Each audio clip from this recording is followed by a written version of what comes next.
नमस्कार दोस्तों, मैं रमेश आप सभी को अपने चैनल में स्वागत करता हूं। तो आज के इस वीडियो में मैं बात करने वाला हूं इंडिया का स्टेट्स और सेंट्रल स्कूल प्राइमरी टीचर्स के बारे में, और साथ ही साथ उसे कंपेयर करेंगे यूएसए का फेडरल और स्टेट प्राइमरी स्कूल टीचर्स के सैलरी और उनका मेन आउटपुट के बारे में। तो इस वीडियो में आने वाले टाइम पे देखेंगे कि इंडिया में सैलरी किस तरीके से दिया जाता है, कितना प्रोपोर्शन होता है एक आम आदमी का सालाना इनकम के हिसाब से। तो वो देखेंगे कितना हिस्सा दिया जाता है सैलरी पे, टीचर्स का सैलरी पे खर्चा किया जाता है, और साथ ही साथ यूएस में कितना वही आम आदमी का सैलरी का कितना हिस्सा दिया जाता है टीचर्स का सैलरी में, वो भी देखेंगे। और इस वीडियो में देखेंगे इंडिया का और यूएस का एडुकेशन का क्वालिटी स्ट्रक्चर कैसा है, कैसा सैलरी दिया जाता है और किस तरीके से मेन आउटकम आया जाता है, और इसे कम्प्लीटली फैक्ट के साथ हम लोग समझेंगे आने वाला वीडियो में।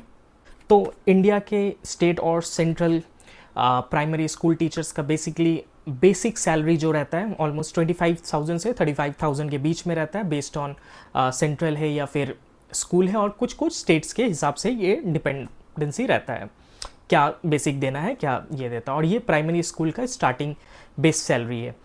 इसके साथ एडिशनली डीएनएस अलाउंस रहता है, जो अभी के टाइम पे 53 से 55 से भी बढ़ गया आई थिंक। तो 53-55% कुछ स्टेट्स में, और कुछ कुछ स्टेट्स में like Kolkata means West Bengal और चेन्नई जो है तमिलनाडु, तो वहाँ पे ये रेट्स काफ़ी कम है अभी भी। लेकिन ओवरऑल बाकी सभी स्टेट्स में सेम लाइक मोर देन 50% ही है। 50% इसे हम लोग पकड़ रहे हैं एज ए प्राइमरी। और साथ ही साथ HRA भी है, वो भी 8% से लेके 30% तक का ब्रैकेट में है। और साथ ही साथ ट्रैवल अलाउंस और अदर टीपीटी अलाउंस भी है, जो कि ऑलमोस्ट 10% तक पकड़ा जा सकता है। और साथ ही साथ एम्प्लॉयर एनपीएस कंट्रीब्यूशन है, वो 14% ऑफ बेसिक प्लस डीए है। तो ये सभी मिला के जो मंथली सैलरी जो एक टैक्स पेयर को पड़ता है एक टीचर्स को देने के लिए, वो है 65,000 अप्रॉक्स, लाइक 60 to 70,000 के अप्रॉक्स ग्रॉस होता है, जो कि सारा टैक्स पेयर का बोझ पे जाता है। अब इसे यही सालाना अगर देखा जाए तो ऑलमोस्ट 7 लाख से 8 लाख रुपीस खर्चा आता है एक टीचर्स को हैंडल करने में, एक टीचर्स का सैलरी में। अब यही समझेंगे इंडिया का जो पर कैपिटा इनकम है वो क्या है। तो इंडिया का अभी के टाइम पे पर कैपिटा इनकम है 2,36,000 से 2,70,000 के बराबर। तो इस वीडियो में 2,70,000 पकड़ रहे हैं। तो सालाना 2,70,000 एक आम आदमी कमाता है, और एक प्राइमरी स्कूल टीचर जो जस्ट स्टार्ट करने वाला है वो सालाना 7 लाख कमाएगा। तो एक टैक्स पेयर का एक पर कैपिटा, एक कंट्री का पर कैपिटा के इनकम के हिसाब से ऑलमोस्ट 2.5x सैलरी दिया जाता है एक टीचर को। तो 2,70,000 यहाँ पे 7 लाख अप्रॉक्स, तो ऑलमोस्ट 2.5x सैलरी दिया जा रहा है टीचर को लिए। लेकिन सवाल ये है कि क्या ये एडुकेशन का सिस्टम का क्वालिटी, जो टीचर को सैलरी दिया जाता है उस सैलरी के हिसाब से जो क्वालिटी है एडुकेशन का, वो मिलता है या नहीं। और साथ ही साथ जो इंफ्रास्ट्रक्चर के लिए खर्चा किया जाता है वो भी बहुत ही कम है कंपेयर टू सैलरी डिस्ट्रीब्यूशन। तो यही देखेंगे इस वीडियो में कि ये 2.5x एक आम आदमी के सैलरी से 2.5x ज़्यादा सैलरी टीचर्स को देना क्या बेटर है, क्या हमें बेटर एडुकेशन मिल रहा है, बेटर क्वालिटी ऑफ एडुकेशन मिल रहा है कि नहीं, ये जानेंगे। अब ग्राउंड रियलिटी जानते हैं स्कूल्स का, इंडियन स्कूल्स का। तो सबसे पहला तो एक टॉयलेट्स, बेसिकली स्कूल्स में प्रॉपर टॉयलेट्स का सुविधा नहीं है। दूसरा, बुक्स और डिजिटल टूल्स, जो डिजिटल लर्निंग टूल्स है उसका बहुत ही कमी है, बहुत ज़्यादा ही कमी है इंडियन स्कूल्स में। और तीसरा, टीचर का अटेंडेंस जो है खुद में बहुत बड़ा चैलेंजेस है। आए दिन मतलब टीचर स्कूल में नहीं रहते हैं या फिर टीचर्स छुट्टी पे रहते हैं, तो ये एक बड़ा इश्यूज़ है। और स्टूडेंट का लर्निंग लेवल क्लास के स्टैंडर्ड से काफ़ी नीचे। अगर वही आप प्राइवेट स्कूल्स का कंपैरिजन करोगे, प्राइवेट स्कूल्स के बच्चे का क्लास स्टैंडर्ड 5 और वही गवर्नमेंट स्कूल का स्टैंडर्ड 5 के बच्चों का, तो देख पाओगे कि गवर्नमेंट स्कूल का बच्चे का स्टैंडर्ड काफ़ी कम है एडुकेशन का नॉलेज के हिसाब से।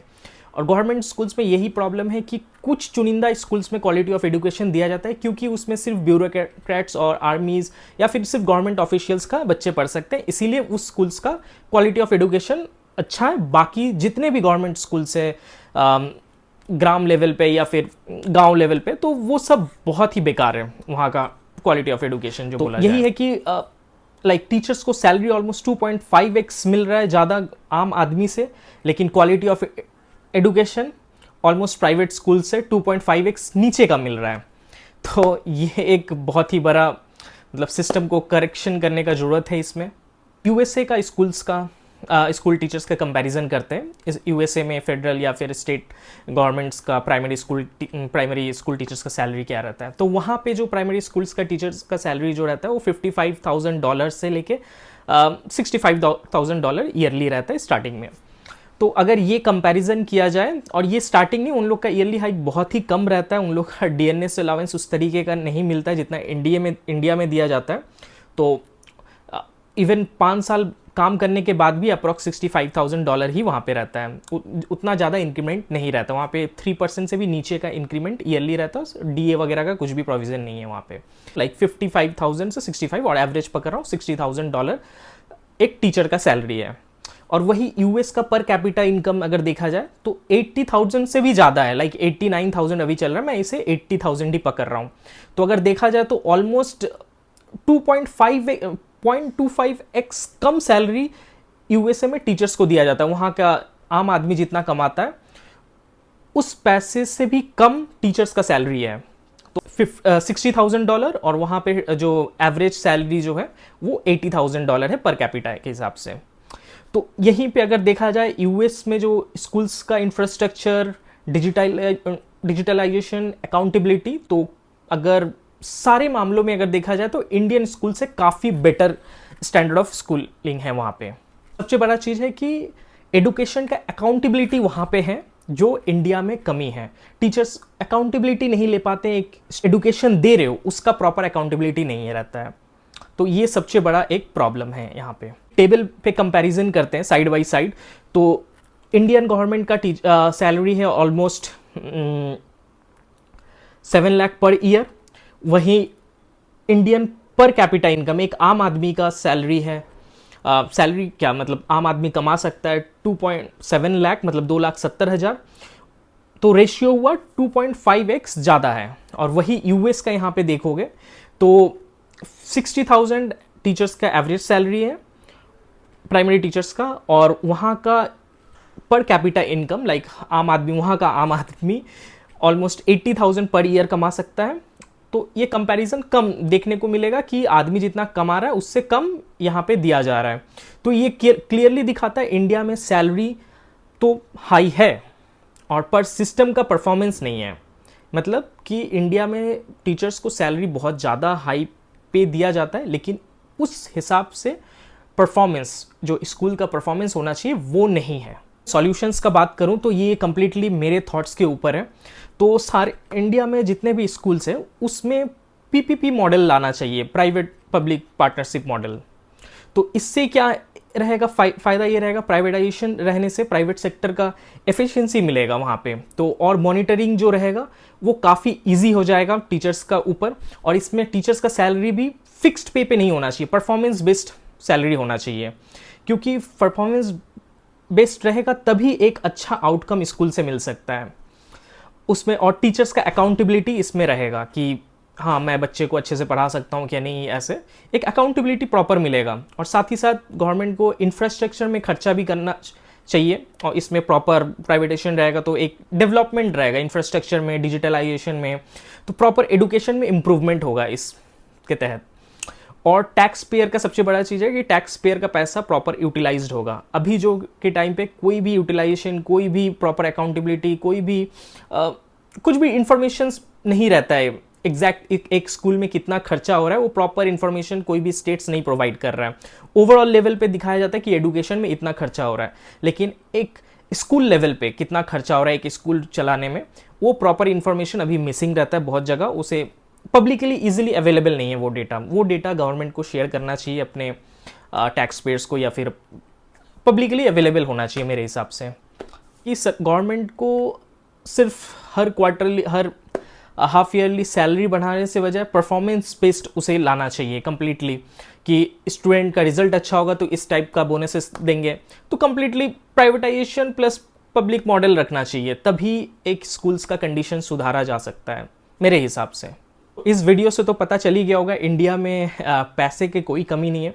एडुकेशन सेक्टर में पैसा कितना ज़्यादा पे किया जाता है कंपेयर टू यूएस, जहाँ की यूएस में एक आम आदमी जितना कमाता है उससे भी कम पैसा खर्चा किया जाता है टीचर्स के ऊपर, लेकिन यहाँ पे उस डबल से भी ज़्यादा पैसा खर्चा किया जा रहा है टीचर्स के ऊपर, लेकिन उस हिसाब से आउटकम, उस हिसाब से रिजल्ट नहीं मिल पा रहा है स्कूल्स के द्वारा। तो इस वीडियो का इतना ही मकसद है कि टोटल ओवरऑल एडुकेशन का क्वालिटी में इम्प्रूवमेंट होना चाहिए।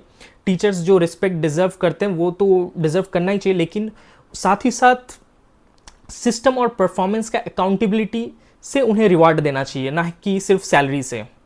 तो अगर ये दोनों ही रहा, सिस्टम का अकाउंटेबिलिटी और स्कूल का परफॉर्मेंस, उस हिसाब से अगर सैलरी इंक्रीमेंटल होता है तो काफ़ी अच्छा रहेगा। तो सभी स्कूल में बेसिकली सुधार लाया जा सकता है, टीचर्स अपने हिसाब से काम करेंगे। अगर इंडिया को फ्यूचर रेडी बनना है तो मेरे हिसाब से स्कूल्स में पीपीपी मॉडल लाना ही चाहिए। ज़रूरी है एडुकेशन सिस्टम में पीपीपी मॉडल कम्प्लीटली हो, तभी एडुकेशन सिस्टम एक डायरेक्शन में जा सकता है। तो ओवरऑल इस वीडियो के लिए इतना ही। आपका क्या ओपिनियन है इस वीडियो में, आप ज़रूर अपने कमेंट्स में डाल सकते हो। आप मेरे व्यू से अगर एग्री हैं तो वो भी आप बता सकते हो कमेंट में, अगर डिसएग्री भी हो तो वो भी बता सकते हो क्यों डिसएग्री हो कमेंट में। ओवरऑल इस वीडियो के लिए इतना ही। अगर वीडियो अच्छा लगता है तो प्लीज़ वीडियो को लाइक, शेयर एंड सब्सक्राइब कर देना। Thank you.